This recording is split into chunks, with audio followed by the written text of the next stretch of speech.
Abstract.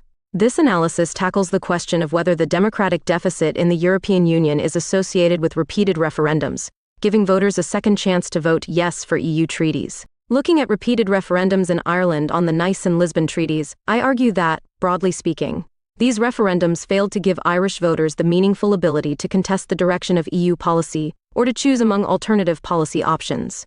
An example of how the democratic deficit can endure even when the EU incorporates electoral mechanisms. I first discuss how this theoretical insight is evidenced by 5 aspects of the Irish referendums. Then, I examine 3 of these aspects more closely in case studies of the Nice and Lisbon referendums, focusing on how leaders conceptualized the failure of the initial referendums as deriving from voter incomprehension, planned repeated referendums in an additional effort to ratify the treaties, and mobilized yes voters through extreme predictions about the consequences of second no outcomes. I conclude by discussing socio-economic trends, seen from 2003 to 2014, and their implications for issues related to the EU's democratic deficit. This analysis tackles the question of whether the so-called democratic deficit in the European Union (EU) is associated with repeated referendums, giving voters a second chance to vote yes for EU treaties.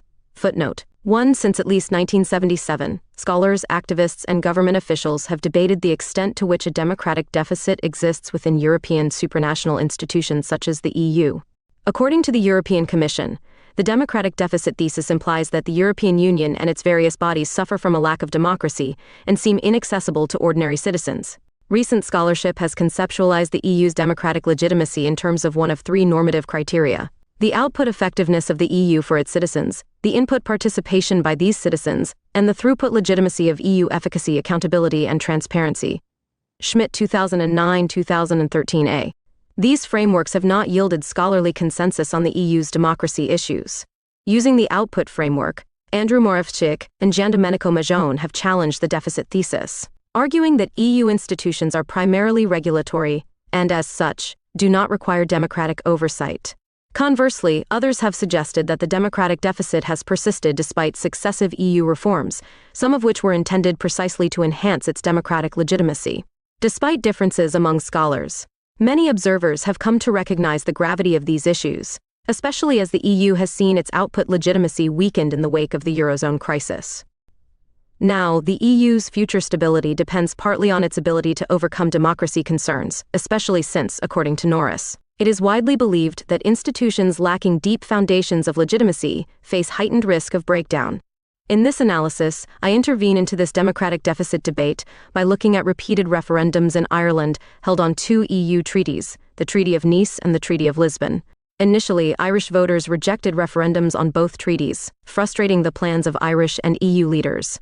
Soon after, these leaders organized second referendums in another effort to ratify the treaties. How did Irish and European leaders react to the failure of the initial referendums and conceptualize Ireland's repeated votes? What implications do such behaviors hold for the issue of the EU's democratic deficit? Taking these referendums as case studies, I examine whether deficit concerns have been addressed in certain instances where the EU has incorporated electoral mechanisms. This approach not only illuminates the perspectives of European leaders vis-à-vis democracy issues, but also gives insight into how leaders' perspectives have led to decisions that may have reproduced these issues. This analysis forwards 2 interconnected arguments, one theoretical and the other analytically embedded in Nice and Lisbon case studies. The theoretical argument of this analysis is simply that Ireland's repeated referendums show how EU leaders and institutions can constrain policy contestation, even when member states incorporate electoral procedures.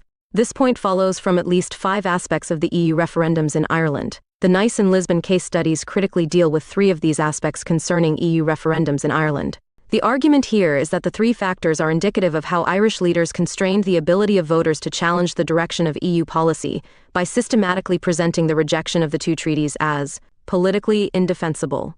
1. First, some Irish and European administrators depoliticized the initial referendum outcomes, conceiving the electoral failures as symptomatic of voter incomprehension, not primarily convincing arguments or voter preferences.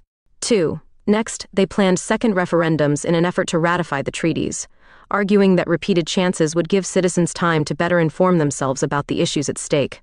3. Finally, to further isolate no campaigners and mobilize yes voters, leaders strategically emphasized the negative effects possible with second rejections. Hence, the repeated referendums did not give citizens the meaningful ability to choose among or pursue alternative policy options. Instead, the second votes primarily served the interests of Irish and European political leaders in their quest for treaty ratification.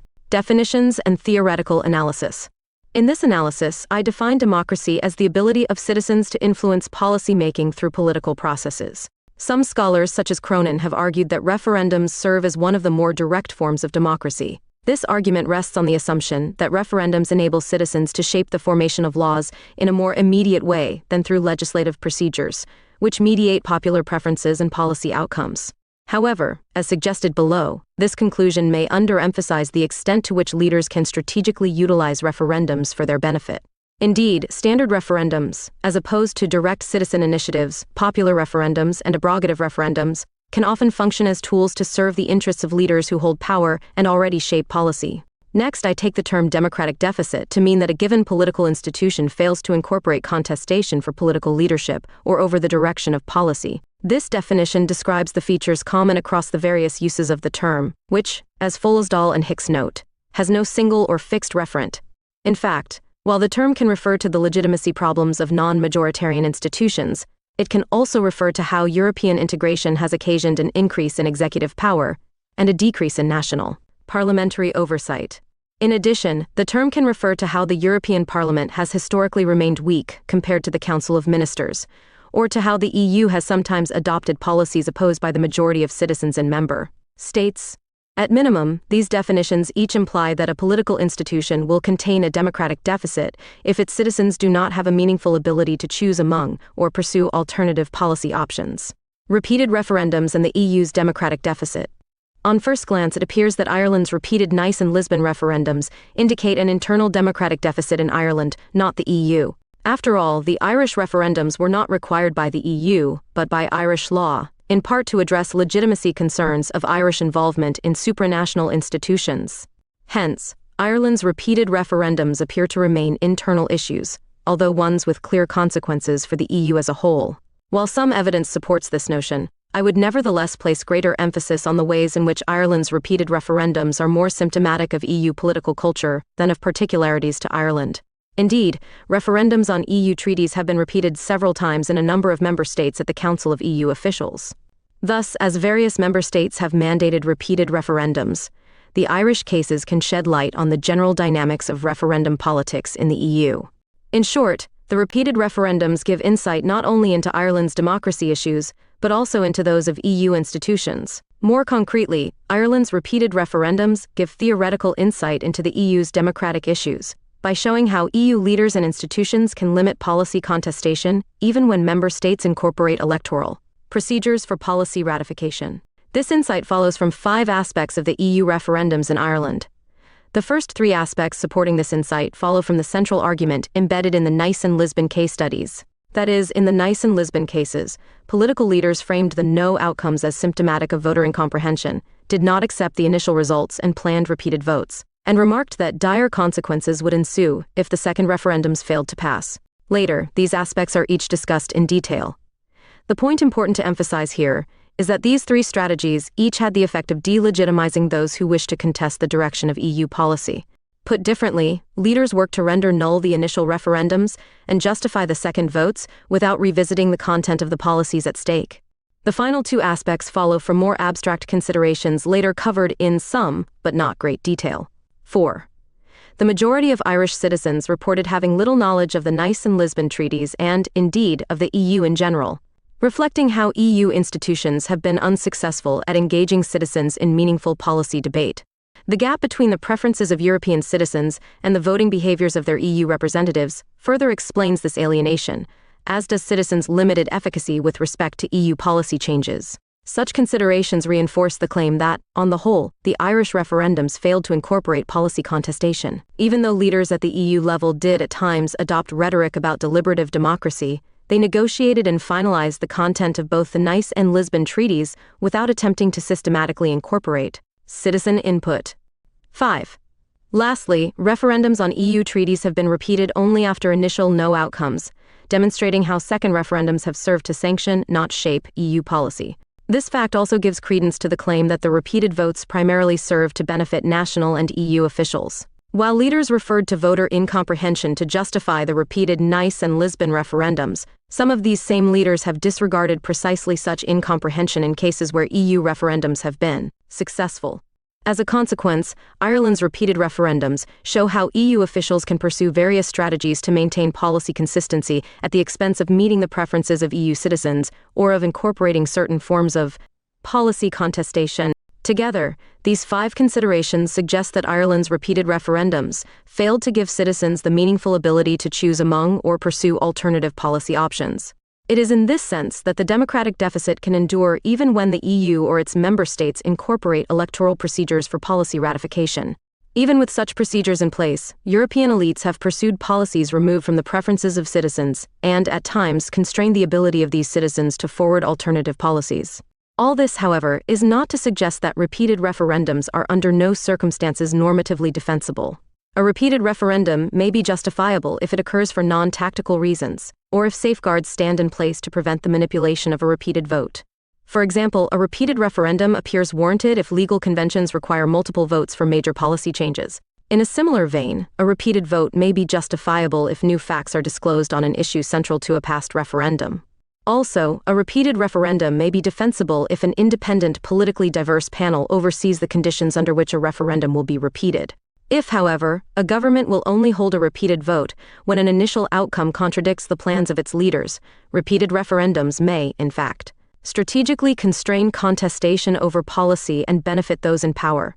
Overall, then, repeated chances may be normatively defensible if they occur for non-tactical reasons, and if mechanisms stand in place to prevent the exploitation of referendums by those in government. Contrary to the claims of Irish and European leaders, however, voters' real or imagined lack of policy understanding does not in itself seem to serve as a sufficient cause for a repeated referendum, especially if the likelihood of repetition is unequal for affirmative and negative outcomes. In countries that have held successful referendums on EU treaties, many citizens, like in Ireland, have also acknowledged comprehending little of the treaty documents. For example, after referendums on the European Constitution in Spain and the Netherlands, and of yes voters confessed having very limited knowledge of the Constitution. However, if voter incomprehension were a sufficient justification for a repeated referendum, European leaders would have been obliged to hold second votes in cases where EU referendums were successful and voters also professed having limited knowledge of policies at stake. As it stands, however, affirmative votes on EU treaties have never been challenged with second referendums, even when many or most citizens have reported having a weak grasp of relevant issues. In cases of repeated referendums, then, European leaders have referred to voter incomprehension largely to delegitimize the initial no outcomes, even as the repeated votes have served their political interests. Thus, citizens' limited understanding of a given referendum does not itself appear to serve as a sufficient criterion for a repeated vote. What appears especially inappropriate is citing voters' limited policy understanding to justify a second vote, even when repeated chances only occur for outcomes upsetting those in power. Methodology. Past scholars have principally focused on normative factors and public opinion polling to analyze the EU's democratic deficit. Instead, however, I use the Nice and Lisbon referendums as case studies to conceptualize whether the EU's democratic deficit can endure even when the EU or its members incorporate democratic mechanisms for policy ratification. This case study methodology can give insight into how the democratic deficit operates as a dynamic process existing within larger structures. Moreover, if the EU does contain a democratic deficit, it must at least partially derive from the perspectives and decisions of its political leaders. To understand these factors vis-à-vis the Nice and Lisbon referendums, I examine speeches, interview, memos, and official reports while applying a discourse analysis approach. In this approach, I focus more on the perspectives of government leaders than on the determinants of the initial no or final yes outcomes. This emphasis enables me to delve more deeply into how leaders planned and framed the second referendums. Overall, while weaknesses of case studies are that they may be selective and are not easily verifiable, the strengths are that they can observe effects in real contexts and provide an in-depth understanding of the issue under investigation. I hope to control for idiosyncrasies of the Irish context in several ways. First, I compare the Nice and Lisbon cases with the results of and reactions to other referendums on EU treaties. Such comparisons help control for the particularities of the Irish political environment. Second, I highlight alternative explanations to avoid overdrawing conclusions from the Irish cases. Finally, I examine whether the conclusions from the Nice and Lisbon cases also apply to instances where the EU incorporated other electoral mechanisms. Case analyses, Nice referendums. In 2001, Irish voters rejected a referendum on the Treaty of Nice. Soon after, Irish and European political leaders organized a second referendum in an effort to ratify the treaty. In this section, I outline how Irish leaders reacted to the first failed referendum and framed the repeated vote on the Nice Treaty. Leaders rendered null the initial referendum's failure by conceiving this failure as symptomatic of voter incomprehension, and by later planning another vote. Then, together with a host of other tactics to mobilize potential yes voters, leaders used extreme language to highlight the negative effects of a second no outcome. In this fashion, the Nice referendums did not give citizens an opportunity to choose among alternative policy options, particularly as leaders pursued tactics that delegitimized those seeking to contest EU policy. On June 7, 2001, Ireland's political leaders asked voters to ratify the Treaty of Nice, a set of amendments to existing treaties intended to accommodate the EU's eastward expansion.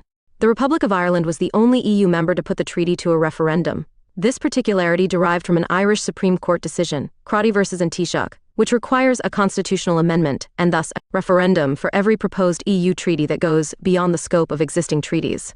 Voters thus had to support the Nice Treaty in a referendum before the Irish Parliament could incorporate it into law, a mechanism periodically used for EU treaties in other member states such as Denmark. Government leaders in Ireland overwhelmingly supported Nice ratification, but could not, due to another Supreme Court ruling, McKenna v. Taoiseach, spend public money on the pro-Nice campaign. Instead, the government could only use public funds to carry out an informational campaign that presented arguments both for and against the Nice Treaty. This campaign was pursued through the Referendum Commission, which was given a budget of €3.175 million to present pro- and anti-Nice views through broadcast commercials, booklets, and internet advertisements. Due to the 1995 ruling, Irish political parties were tasked with organizing the pro-Nice campaign. These parties strongly backed the document. The treaty was supported by the Labour Party, Fine Gael, Fianna Fáil, the Progressive Democrats, and other mainstream parties that, taken together, took a round of the vote in Ireland's general election. To gain support for the treaty, these parties focused on the overall benefits of the EU and on how Eastern European applicants to the EU sought to emulate the Irish developmental experience. On the other side, only three smaller parties, the Green Party, Sinn Féin, and the Socialist Workers' Party, opposed the document, mobilizing support from Catholic and anti-globalization activists. In general, while the Irish government carried out the informational campaign through the Referendum Commission, mainstream parties organized the explicitly pro-Nice operation. Despite support from mainstream political parties, the first Nice referendum failed by 7 percentage points, with 53.87% of voters opposing the referendum, and a turnout of only 34.8%. In fact, turnout was so low that the no side proved victorious, even though the no vote, as a proportion of the electorate, actually decreased compared to past referendums on EU treaties. Even so, the subdued overall turnout and comparatively higher showing of potential no voters stemmed from multiple causes. Many factors led to the first vote's low turnout. According to some political scientists, Ireland's strong economic position in 2001 contributed to the low turnout. Voters sought to maintain the economic status quo by voting against the referendum and, more often, by not voting at all, resulting in a turnout of just 34.8%, lowest ever for an Irish referendum on an EU treaty. Also, all EU member governments declared their support for the Nice Treaty when it was finalized in February of 2001. A fact that gave leaders the sense that the document would likewise be backed by the Irish public. This assumption may have contributed to complacency on part of government and pro-Nice leaders. Even EU administrators such as Giuseppe Buccino admitted being astonished by the Irish government's lack of organization on the Nice campaign. More importantly, however, the low showing of voters reflected growing indifference, even animosity, toward the EU in Ireland. Indeed, on the eve of the 2001 referendum, only 40% of citizens still supported full integration, and 54% stated that they would be indifferent at the hypothetical dissolution of the EU.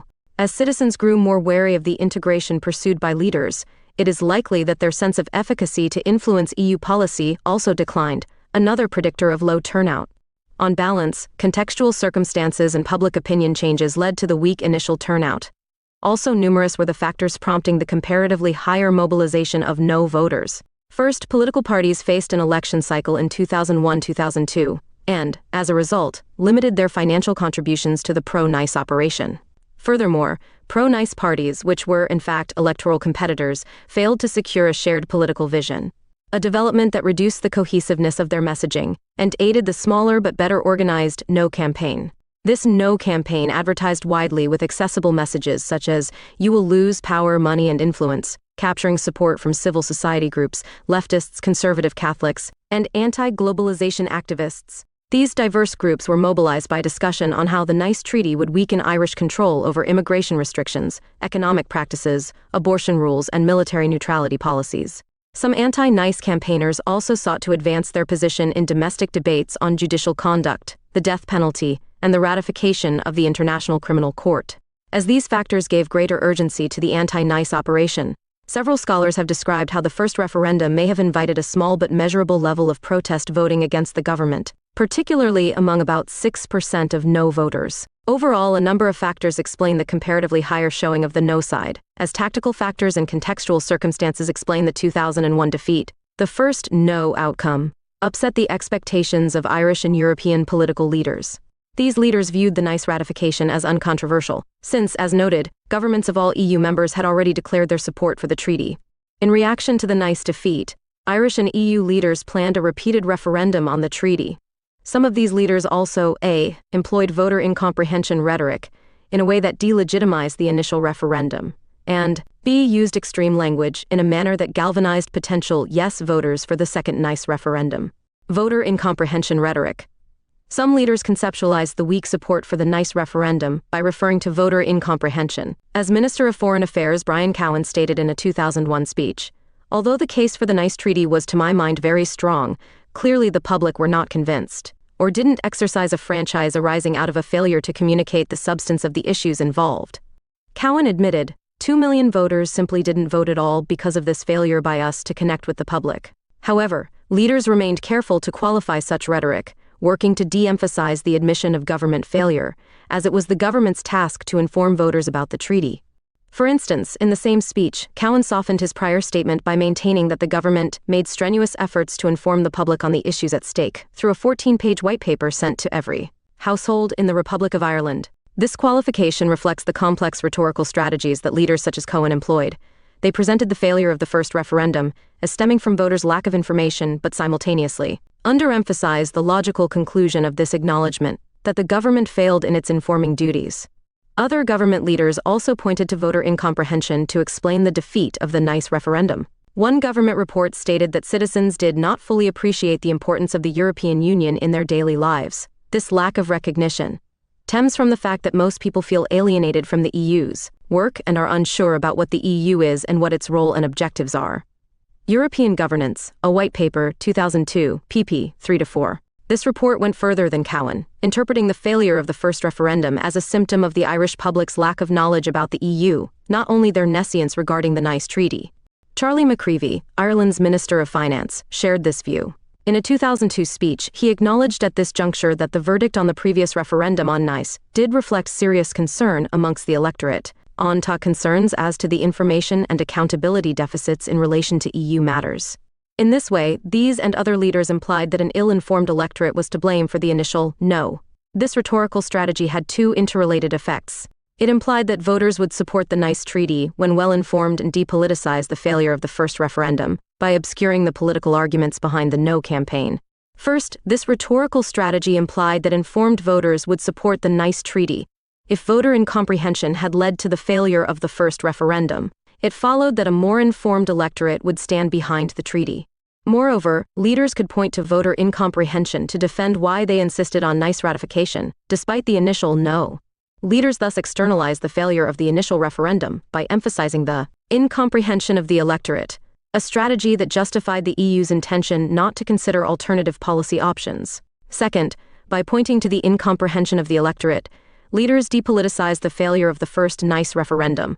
More concretely, this depoliticization occurred as Irish and European leaders downplayed the political arguments mobilizing no voters. For example, Irish Prime Minister Bertie Ahern worried, "It would be unfortunate for Ireland if the vote last week were misconstrued as an anti-enlargement vote." With this interpretation, however, Ahern had to explain how the vast majority of citizens supported EU enlargement, even as voters rejected the very treaty that would have enabled such enlargement. And, to explain this discrepancy, Ahern referred to voter incomprehension and to how domestic issues removed from EU matters had unduly influenced voters' choices and resulted in protest voting. However, at the time of the 2001 referendum, Government satisfaction was, in fact, quite high at 59%. Moreover, political scientists have empirically shown that attitudes toward the EU and Ireland predicted voting patterns in the first and second Nice referendums better than attitudes toward national political parties or the incumbent national government. Consequently, voter incomprehension language obscured the political weight behind the no outcome and diverted attention from the significant, if temporary, move of Irish public opinion away from integration. However, as noted, political arguments did sustain the no campaign. For example, one of Ireland's leading Eurosceptics, Anthony Coughlin, emphasized the costs of EU enlargement, discussing the burdens that the EU's eastward expansion would place on Irish citizens. Indeed, as O'Brien notes, concerns about enlargement sustained the methodical no campaign. This campaign articulated anxieties about greater EU integration and its possible implications for military, economic, immigration, and abortion policies. Yet, by pointing to voter incomprehension, Irish leaders downplayed these arguments, presenting the rejection of the Nice Treaty as politically untenable. Extreme predictions. In addition to employing rhetoric about ill-informed voters, Irish leaders made extreme predictions, discrediting the anti-Nice campaign by suggesting that a second no outcome would isolate Ireland politically and economically from Europe. This development came to resemble what theorist Adi Ophir has termed the politics of catastrophization, where political leaders magnify problematic events via extreme rhetoric into something terrible, awful, and unbearable that threatens the very existence or future of the state. Like Ophir's theory would predict, this rhetoric worked to legitimize and raise public support for the repeated referendum. Some leaders framed the consequences of a second no outcome by pointing to Ireland's reputation, stating that the standing of the Irish would be diminished if voters rejected the Nice Treaty a second time. According to junior Foreign Minister Tom Kitt, at stake in the second vote was nothing less than good reputation as good Europeans. David Byrne, Ireland's EU Commissioner, addressed the European Movement Ireland with a similar contention. For Byrne, as the only member state of the current European Union to hold a direct referendum of the people on the issue of the Nice Treaty, the people of Ireland are speaking not only for themselves, but for all the citizens of Europe.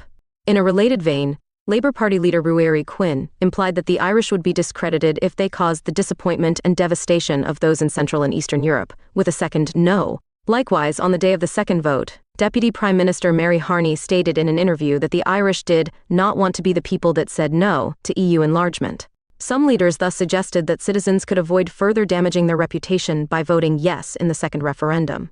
Others in European governments and the media made more striking predictions, referring to the negative effects of a second no outcome for Ireland's economy and for the future of the EU. For example, Polly Toynbee wrote in The Guardian, "What if Ireland votes no? Calamity would have no obvious remedy." Toynbee continued, stating, "If Ireland selfishly votes against EU enlargement, it will convulse Europe and be treated as xenophobic pariah." Likewise, in a speech, Ireland's Minister for Finance, Charlie McCreevy, predicted severe economic consequences if Ireland rejected the repeated referendum. The issue at stake in this debate could not be higher. The choice is between a continuation of the confident, forward-looking approach which has served Ireland so well, or a retreat to an inward-looking attitude and a resultant peripheral presence in the EU. We simply cannot afford the risk of what a no to Nice will mean for foreign direct investment. Another no would threaten jobs by creating economic uncertainty, greatly reduce Ireland's influence in the EU, and hence the world, and so damage the country's image.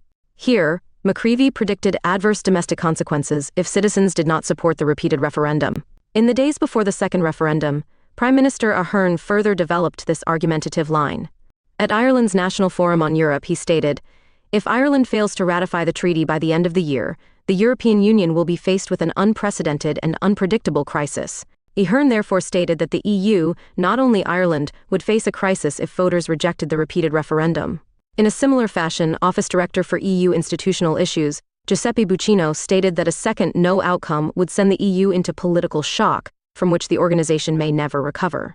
Irish and European leaders called on voters to prevent economic and political unrest by supporting the Nice Treaty. This rhetoric worked to legitimize and capture citizen support for the repeated referendum.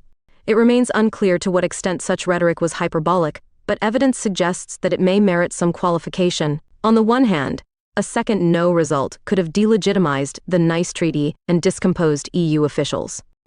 Moreover, it is possible that a second no outcome could have led analysts to place blame on the Irish public for delaying EU enlargement. On the other hand, however, partial EU enlargement could have continued even with a second no. The EU could have included 5 new members under pre-Nice provisions. Likewise, leaders could have admitted 10 new member states by inserting articles from the Nice Treaty into applicant states' accession treaties. Alternatively, a third option would have been to delay enlargement, waiting to renegotiate the terms of the Nice Treaty at an intergovernmental conference. Again, it remains unknown if elites' response to the initial no served as hyperbole or identified likely implications of a second no outcome. At minimum, it appears that, no matter the validity of these negative predictions, leaders tactically stressed them in a way that isolated the anti-Nice campaign and enhanced the turnout of the yes base. The second referendum. On October 19, 2002, the second Nice referendum passed with 62.9% support and 49.5% turnout. Due to the turnout differential from the first to the second referendum, 34.8 to 49.5%, the success of the repeated referendum does not indicate a dramatic change in voting behavior so much as it reflects a change in who was mobilized to vote. That is, the 15% increase in turnout implies that citizens who had been indifferent non-voters for the first referendum were motivated to turn out for the yes side in 2002. This mobilization stemmed from the greater media attention given to the Nice Treaty, a more assertive and accessible yes operation, and increased campaigning by the Referendum Commission. The change in turnout also likely reflects the mobilizing force of leaders' extreme language, which stressed the negative effects of a second no. These factors combined to inspire the better showing of yes voters. However, the second referendum was successful not due to modifications to the Nice Treaty, breaking with precedents for how the EU dealt with prior referendum defeats. EU officials initially suggested that they would revisit the content of the Nice Treaty. Following the 2001 referendum, EU officials stated that the results could not be finessed, and that they would renegotiate aspects of the Nice Treaty in response to the Irish rejection. Such a renegotiation, however, never took place, as Irish leaders only reworded the second referendum to emphasize Ireland's military neutrality, an act that left the Nice Treaty unchanged and shows how the EU had moved away from precedents for handling the defeat of EU referendums. For example, in 1992, Danish voters rejected a referendum held on the Treaty of Maastricht. About 51% of voters rejected this treaty, with a turnout of 83.1%. After this rejection, political leaders in Denmark negotiated with EU officials and received 4 opt-outs from the treaty before holding a second, successful referendum. This example shows how, early on, the EU did allow some policy contestation after failed referendums, but later maintained the thrust of EU policy after electoral defeats. Overall, Ireland's Nice referendums illustrate how the EU's democratic deficit can persist even in the implementation of referendums. Leaders constrained the ability of Irish citizens to contest EU policy by depoliticizing the failure of the first referendum, planning a repeated vote, and highlighting the negative consequences of a second no. The democratic deficit, the constrained ability of citizens to influence EU policy, endured precisely in the execution of the repeated vote, Lisbon referendums. On June 12, 2008, Irish voters rejected the Treaty of Lisbon with 53.1% turnout and 53.4% of voters opposing the treaty. As in the Nice case, Ireland remained the only country to hold a referendum on the Lisbon Treaty. Moreover, as I argue in this section, Irish and EU leaders reacted to the Lisbon failure by again referring to voter incomprehension and employing extreme language about the effects of a second no.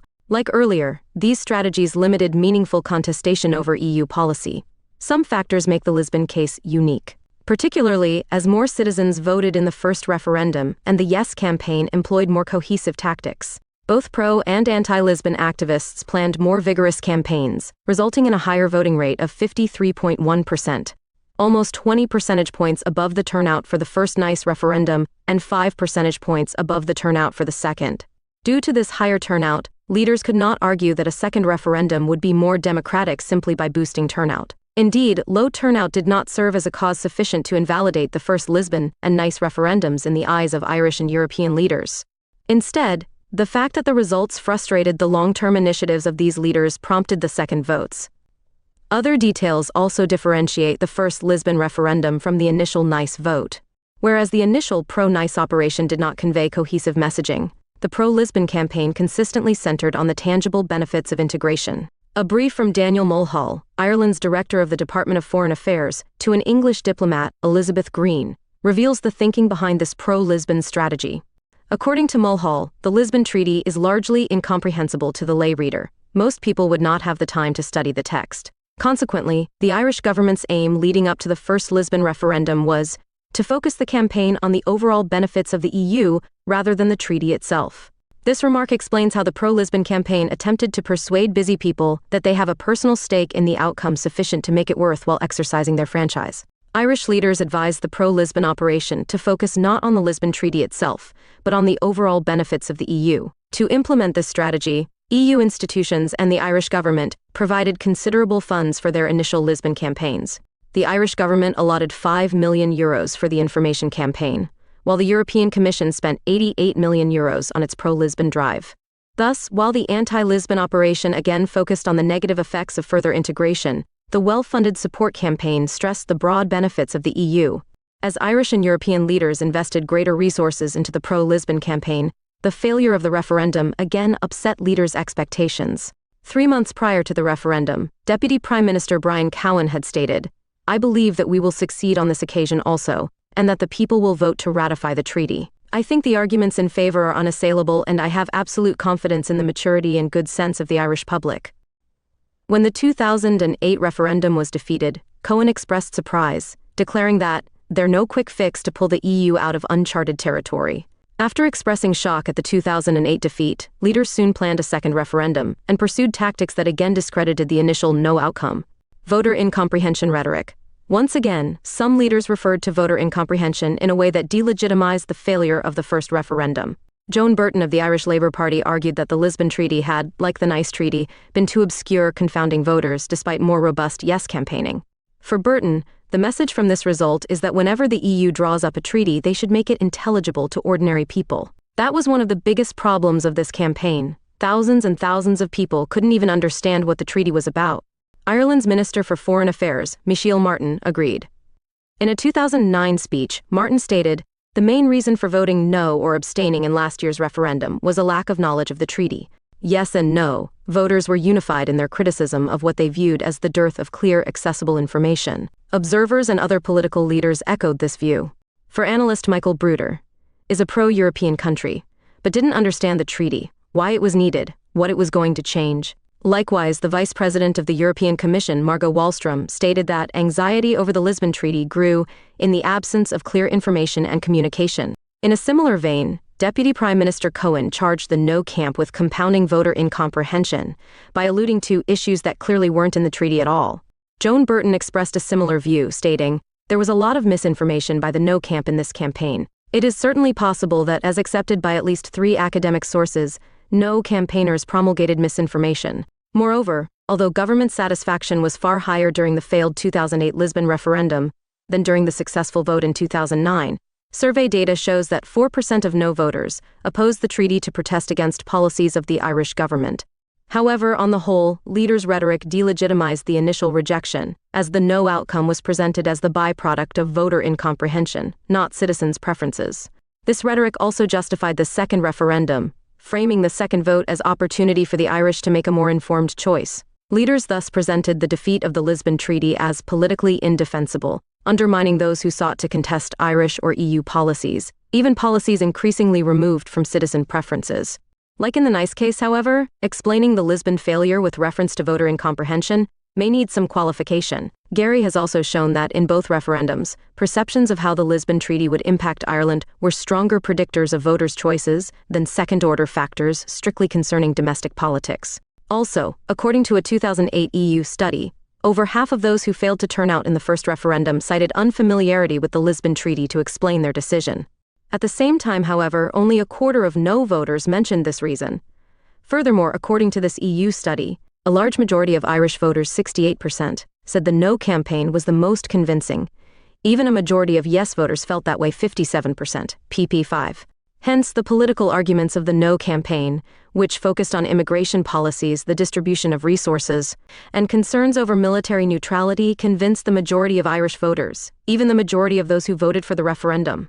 Yet, by downplaying these arguments via voter incomprehension rhetoric, Irish and European leaders delegitimized the no outcome and insisted that a second vote would allow citizens to better inform themselves about the policies at stake. Extreme predictions. As Irish and EU leaders referred to voter incomprehension, they also employed extreme language to frame the repeated vote, emphasizing negative effects possible with another no. The more restrained of this rhetoric focused on the disappointment of outsiders. In a 2008 speech on the initial Lisbon rejection, John Bruton, EU ambassador to the USA, stated, Americans I met were just baffled by the decision. They could not understand it. They had been led to believe that Ireland's was the EU's biggest success story. A poor country transformed into a rich one by a combination of EU membership, American investment, and good long-term educational and fiscal thinking by successive Irish governments. In this remark, Bruton contrasted the historical good sense of the Irish with the seemingly ungrateful choice of voters in 2008. It followed then that Irish citizens risked further harming their country with a second no, but could restore its reputation by a yes outcome. Irish leaders, including Prime Minister Brian Cohen, made similarly drastic statements about a second Lisbon defeat. In a speech the night prior to the second referendum, Cohen declared, "Today I am appealing to every person in this country who believes that Ireland and Europe are better together to help achieve a yes vote. This referendum is above party politics. It is about the future of our country for generations and for generations to come." Here, the second vote took on historical significance. A no outcome would induce hardship for generations to come. A yes result would be the right thing for our own future and the future of our children. Likewise, for Fianna Fáil politician Sean O'Niachtain, Ireland would lose influence and power if the Lisbon Treaty, the only treaty we can get, was not passed Stefan 2011 pp 81. Moreover, for Deputy Prime Minister Mary Coughlan, Lisbon ratification was crucial for preserving as many as 2/3 of Irish jobs. Similarly, according to The Guardian, Irish administrators admitted that the failure to ratify the treaty is deeply embarrassing and a body blow to the credibility of Ireland in Europe. Slowing the process of EU reform would fatally weaken Ireland's influence. These examples underscore how many leaders formulated the second Lisbon vote in dramatic terms. Other leaders in Europe took a similar approach as they framed the second Lisbon referendum with extreme language. In diplomatic cables, European envoys repeatedly referred to the Irish crisis as they discussed the steps necessary to gain Lisbon ratification. In a similar vein, Luxembourg Prime Minister Jean-Claude Juncker professed, "This vote doesn't resolve any of the European problems, it almost makes every European problem bigger. It was a bad choice for Europe. There's no plan B." The European Commissioner for Internal Market and Services made analogous remarks, stating that, in these fragile economic circumstances, a second no outcome would be a gamble too far. This official went on to state that another no could rapidly turn what is a very serious economic problem for Ireland into a full-blown economic crisis. These comments again illustrate the extent to which some leaders emphasize the negative consequences possible with a second no. As earlier, however, this extreme language may necessitate some qualification. A second no may have decelerated European integration, perhaps leading to delays and treaty revisions. Even so, such an outcome did not appear fatal even to Lisbon ratification. French President Nicolas Sarkozy, German Chancellor Angela Merkel, and EU Commissioner José Manuel Barroso each issued statements asserting that the ratification process would continue in the wake of the first Lisbon vote.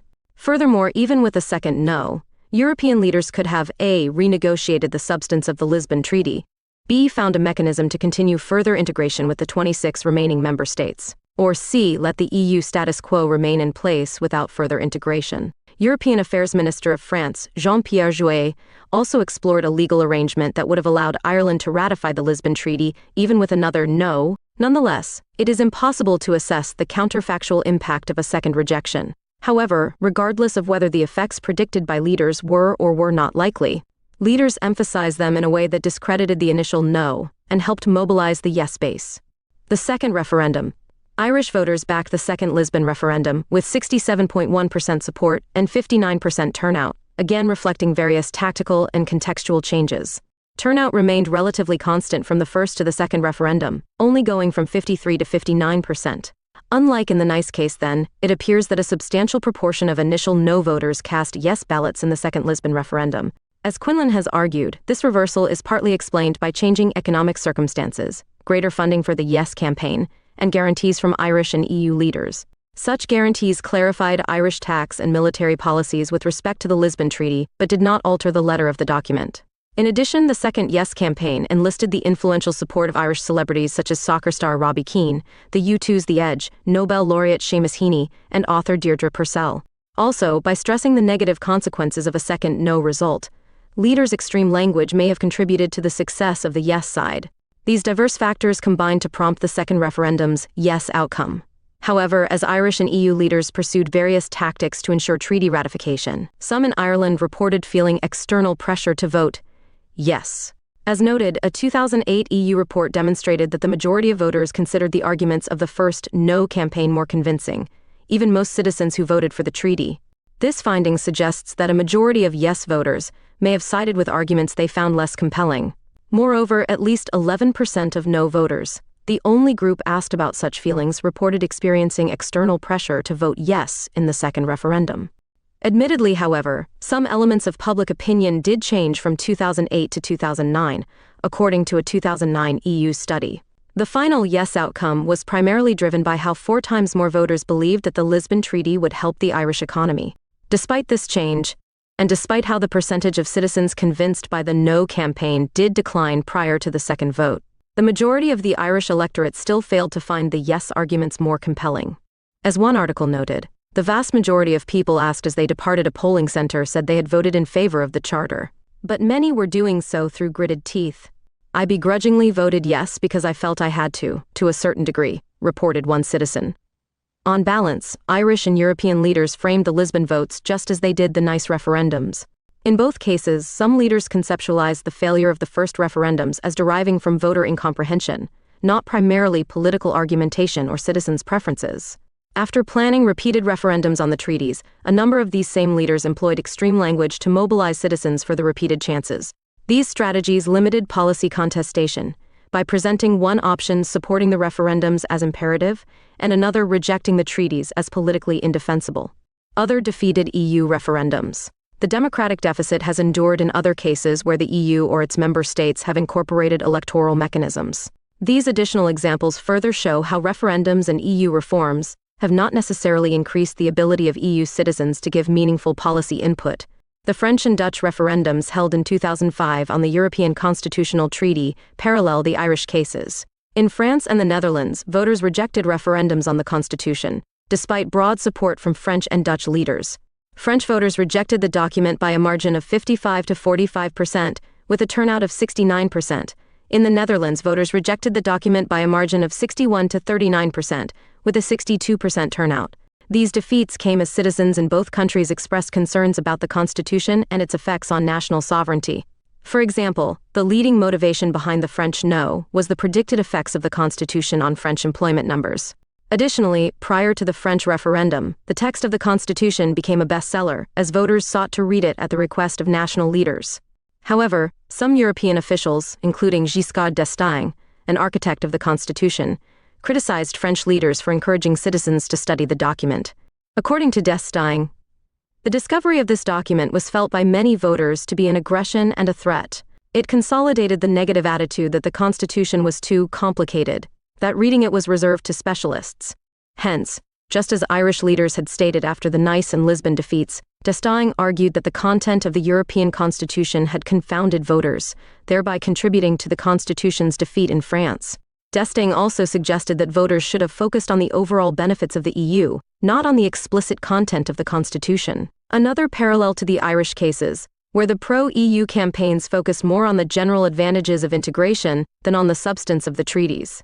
These similarities show the consistency with which some EU leaders have framed defeated referendums. Moreover, although distinctions exist between the constitutional and Irish cases, these very differences again show how EU leaders and institutions can limit contestation over policy despite and sometimes through electoral mechanisms.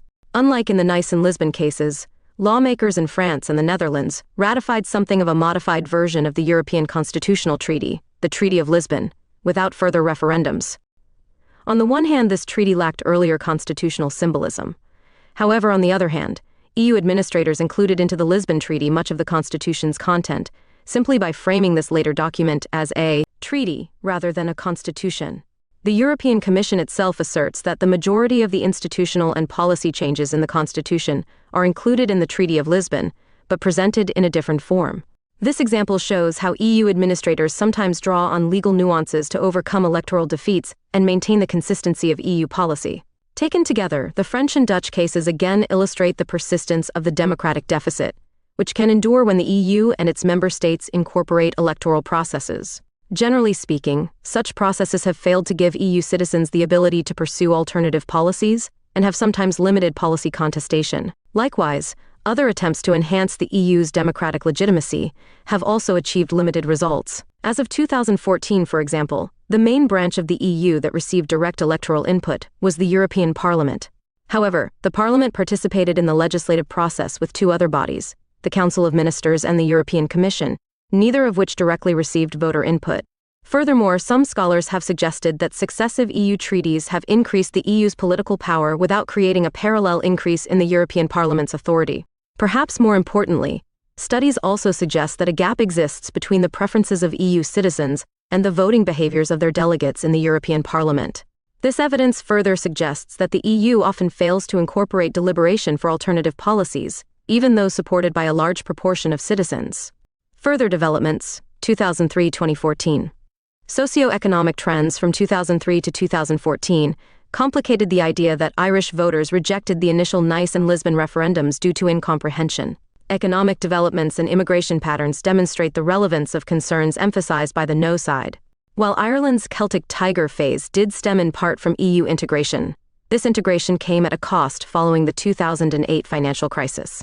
During Ireland's debt crisis, Irish policymakers could not use gradual currency deflation to increase competitivity and spark economic recovery, as Ireland no longer had a domestic currency.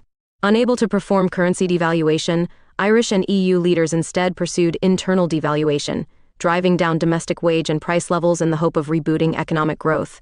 This strategy, however, exacerbated unemployment and failed to jumpstart growth. In turn, some citizens in Ireland grew resentful of EU institutions, as the prevalence of Euroscepticism in the country increased by 7 percentage points from 2007 to 2011. Consequently, Ireland's economic experience following the 2008 crisis demonstrates that no campaigners did have relevant concerns for EU integration. Because integration has involved a partial loss of national control over policy, Irish leaders had fewer options to mitigate economic problems. Additionally, the options available to these leaders may have impacted Ireland more negatively than alternatives available prior to integration. In a similar fashion, immigration trends seen from 2003 to 2010 indicate how some no voters had relevant concerns for how integration would impact Ireland. During the Lisbon and especially Nice referendums, no campaigners speculated about floods of refugees coming from Eastern Europe. O'Brennan 2004, pp. 9. By 2003, more than 50% of the Irish public favored reducing immigration flows into Ireland. Additionally, like no campaigners anticipated, immigration to Ireland increased after 2003. When the EU accepted Eastern European states such as Poland, Slovenia, Hungary, and the Czech Republic, Ireland received 60,000 immigrants in 2003, 84,600 in 2005, 107,800 in 2006, and 151,100 in 2007 before immigration levels dipped after the 2008 financial crisis. Still, it is important to acknowledge that these inflows may have benefited Ireland's economy. However, this immigration nevertheless signals how no campaigners did have pertinent conceptions of how further integration would impact Ireland. In short, these trends undercut the contention that no campaigners failed to articulate a relevant vision of EU consolidation. Moreover, as successive reforms have not necessarily resolved the EU's democracy issues, its economic programs following the 2008 financial crisis may have weakened its output legitimacy. For example, austerity measures enacted by the EU in Greece, Spain, Ireland, Portugal, Belgium, and Italy represent prominent instances where EU policies did not appear to have clear short-term benefits to justify limited citizen input. These measures also undermine the notion that the EU deals with regulatory issues too technical to concern ordinary citizens, and sparked sustained protests across Europe. The EU's weakened output legitimacy thus contributed to dissatisfaction. By 2011, a majority of Europeans had come to oppose further integration. However, at the same time that economic trends have intensified legitimacy concerns surrounding the EU, its leaders face at least 3 challenges in efforts to cultivate greater democratic oversight. First, EU dissatisfaction potentially reduces the willingness of citizens to engage with EU organizations, even if these institutions were further reformed. Second, the main source of political identity in Europe remains tied to nation-states, complicating the establishment of more robust supranational democracy. Third, if the EU does incorporate more vigorous electoral procedures, voters may well use their greater leverage to reverse key points of integration. Indeed, for an institution to serve as democratic, citizens must be able to freely and meaningfully contest the direction of policy, a prospect that could weaken leaders' control over policies that are core to integration but lacking in public support. Although EU administrators have made some attempts to address legitimacy concerns, it remains unclear whether and if they can overcome such deadlocks. After all, the Nice and Lisbon examples illustrate how this deficit can survive even when electoral mechanisms are incorporated into processes of EU policy ratification. Conclusion. In the end, this analysis shows how emerging forms of globalized governance have rendered increasingly explicit Walter Lippmann's depiction of democracy as the interplay between spectators and a specialized, administrative class. For Lippmann, the specialized class, the responsible men, carry out the executive function, which means they do the thinking and planning and understand common interests. Then there is the bewildered herd, and they have a function in democracy too. Their function is to be spectators, not participants in action. Chomsky 2002, pp 18. In Ireland's repeated referendums, EU administrators constituted this specialized class as they negotiated and implemented the Nice and Lisbon Treaties. In contrast, Ireland's citizens served as the bewildered herd by European leaders' own description, especially as these leaders, rightly or wrongly, emphasized how the Nice and Lisbon rejections had resulted from voter incomprehension. Yet perhaps the greatest irony of the Nice and Lisbon referendums is that some European leaders increasingly presented themselves as part of this bewildered herd, with Ireland's Prime Minister and EU Commissioner both admitting that they had not read the Lisbon Treaty in full. This reversal, Lippmann failed to foresee and raises questions about the fate of Europe if its experts lose their expertise.